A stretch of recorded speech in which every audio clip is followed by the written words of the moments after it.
Y a ese grupo de personas Dios les llamó los entendidos, les llamó los sabios. Y esas personas comenzaron a entenderlo. ¿Quiénes eran? Eran personas que venían de todas las iglesias que había en América. Estamos hablando bautistas, metodistas, anglicanos, presbiterianos, luteranos, de todas las iglesias. Esas personas comenzaron a entender el libro de Daniel, un libro que había estado cerrado, ahora estaba abierto. ¿Qué comenzaron a tener esas personas? Comenzaron a tener problemas con las personas de su iglesia. ¿Por qué? Por lo que entendían de Daniel. Les llamaban en ese tiempo mileritas, ¿no es cierto? ¿Qué ocurrió? Los borraron, los empezaron a sacar de sus iglesias. Y esas personas se encontraron fuera de su iglesia, ahora sí, sin amigos, sin compañeros, eran de diferentes denominaciones. Lo único que tenían en común el bautista y el metodista es que habían entendido el libro de Daniel. Pero se daban cuenta que todavía el metodista tenía ciertas creencias que iban en contra de lo que el bautista enseñaba, y en contra de lo que el anabaptista enseñaba, y en contra de lo que el presbiteriano anunciaba. Y es el momento en el que surge lo que nosotros llamamos la iglesia adventista del séptimo día. Estamos hablando de un periodo de formación cuando acababa de ocurrir el chasco. ¿Y qué es lo que el Señor les dijo a los que iban a tener el chasco? Que cuando comieran el librito, Apocalipsis 10, les iba a saber dulce en la boca, pero luego les iba a pasar, ¿qué cosa? Les iba a doler el estómago y estaban ahí postrados, y el Señor le da una orden: levántate, es necesario que todavía profetices a muchos pueblos, gentes, lenguas y reyes. Levántate a profetizar. Pero me duele el estómago, levántate.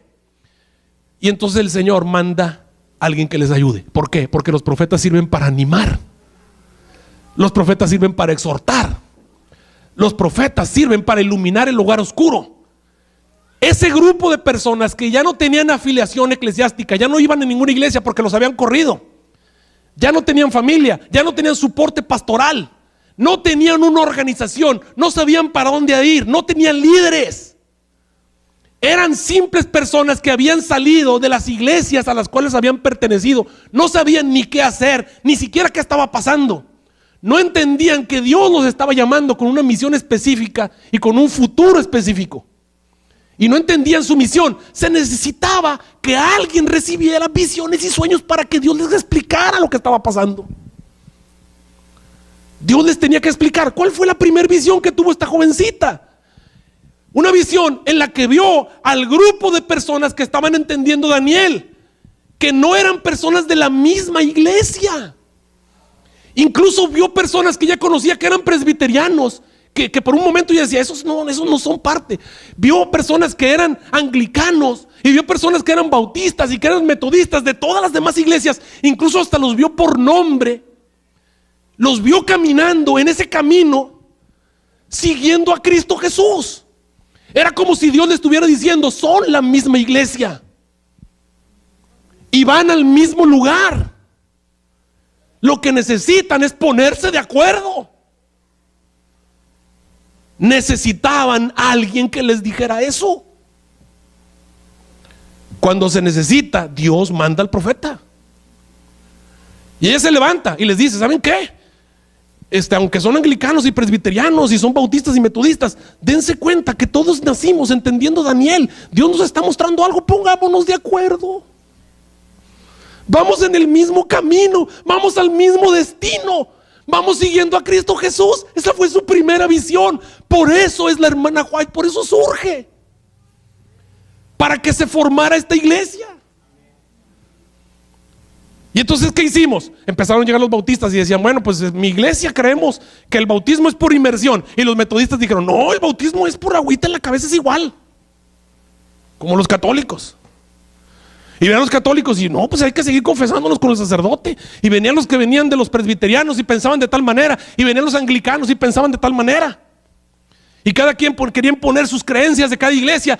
Y yo les digo, oye, vamos a ponernos de acuerdo. ¿Por qué somos diferentes iglesias? ¿Por qué anglicanos? ¿Y por qué presbiterianos? ¿Y por qué bautistas? ¿Y por qué anabaptistas? ¿Y por qué luteranos? ¿Y por qué?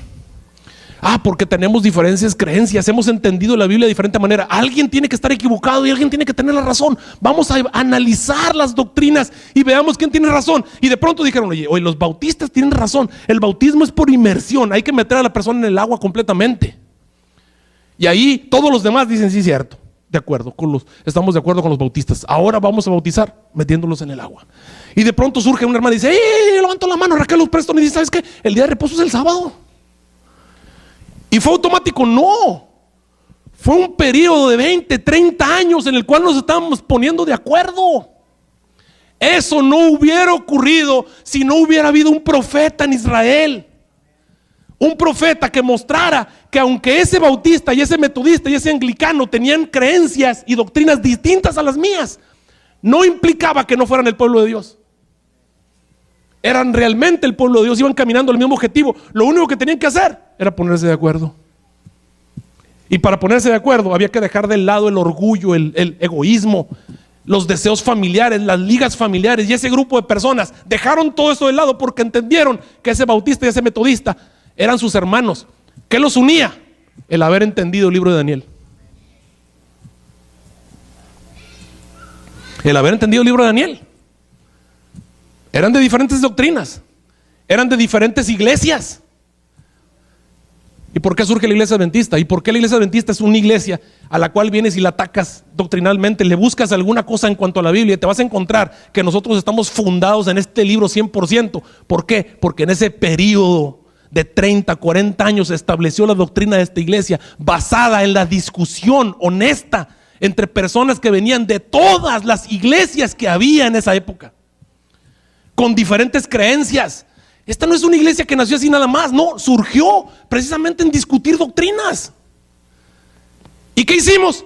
Desechamos las doctrinas incorrectas que no estaban de acuerdo a la Biblia, las dejamos de lado.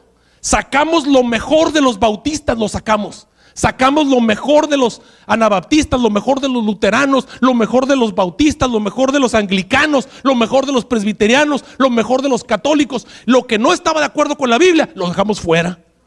Y así surge la iglesia. ¿Y por qué hicimos eso? Por esta visión en la que mostró que esas personas, aunque creían diferente en este momento, realmente eran hijos de Dios.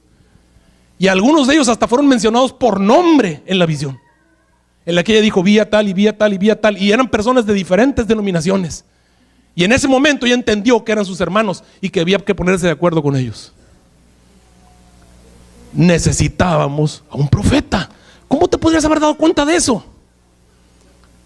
Se necesitaba un poder sobrenatural que nos dijera: esto es lo que está pasando. Y así surge. ¿Y cuál es el aporte que nos trae la hermana White? ¿Nos da la doctrina la hermana White? No, claro que no. Ese es un error, una acusación injusta en contra de nuestra iglesia. Miren, aquí tengo lo que le damos a todas las personas que se bautizan en la iglesia. Aquí tenemos 29 creencias. Y me puse a leer. Aquí están todas. Está las Sagradas Escrituras, la Trinidad, el Padre, el Hijo, el Espíritu Santo, la creación, la naturaleza del hombre, el gran conflicto, la vida, la muerte y la resurrección de Cristo, la experiencia de la salvación, la iglesia, el remanente y su misión, la unidad del cuerpo de Cristo, el bautismo. ¿Y cuántas citas de la hermana White crees que están en este panfletito? No hay ni una. Ninguna de nuestras creencias tiene que ver con la hermana White. Es curioso que las personas, cuando atacan a nuestra iglesia, nos atacan con la hermana White, cuando realmente la hermana White ni siquiera forma parte de nuestras creencias. Ella fue la guía, la consejera. Pero nuestra creencia está totalmente basada en la Biblia. ¿Para qué sirvió lo que hizo la hermana White? Pues para animarnos. Es glorioso que estés incluido en una visión en la que vas al cielo, ¿no es cierto? Relató sus visiones, obviamente. Nos ayudó a luchar contra los fanáticos. Es curioso que la acusen de fanática cuando realmente su misión fue atacar a los fanáticos. Si ustedes analizan esos primeros 20, 30 años, se van a encontrar una serie de fanatismo que trataba de entrar a la iglesia. Ideas de personas que decían que eran santas y otros que decían que no había problema en pecar y seguir pecando. Había grupos que se caían al suelo, otros que hablaban en lenguas. Todo ese tipo de fanatismo trató de entrar a la iglesia. ¿Cómo podíamos saber si estaba bien o estaba mal? La gente no tenía guía. Se necesitaba alguien que nos iluminara en medio de la oscuridad para no caer en ese tipo de cosas. Para eso se necesitaba el profeta. Cuando se necesita el profeta, Dios te lo manda. Te vas a encontrar que ella escribió aproximadamente 50 libros, miles de cartas particulares a personas individuales, familias que estaban saliendo de las tinieblas a la luz, tratando de animarlos, mostrarles el camino por el cual debían seguir. Por eso es que muchas de esas cartas volvieron al centro White, y de ahí se han reescrito un montón de libros de la hermana White después de su muerte. que tiene que ver con los compiladores, y ese grupo de compiladores hicieron testimonios, hicieron los consejos, seleccionan todas las cartas que mandaron a personas específicas para que tengamos todos los escritos de lo que esa mujer hizo en todo su ministerio terrenal. Te vas a encontrar, obviamente, que ayudó al establecimiento de la organización, mostrando lo que Dios decía. Bueno, tienen que hacer esto, establezcan una iglesia, hagan la conferencia, pónganse de acuerdo. Te vas a encontrar que la hermana White guió con sus consejos a los pioneros de la iglesia, ayudó a distinguir lo que era genuino de lo que era falso. Ese fue el aporte de la hermana White. Ese es el aporte de la hermana White, no es doctrina. La gente está equivocada creyendo que nosotros basamos lo que creemos en lo que ella escribió. No es cierto. El aporte de la hermana White tiene que ver con consejo y guía.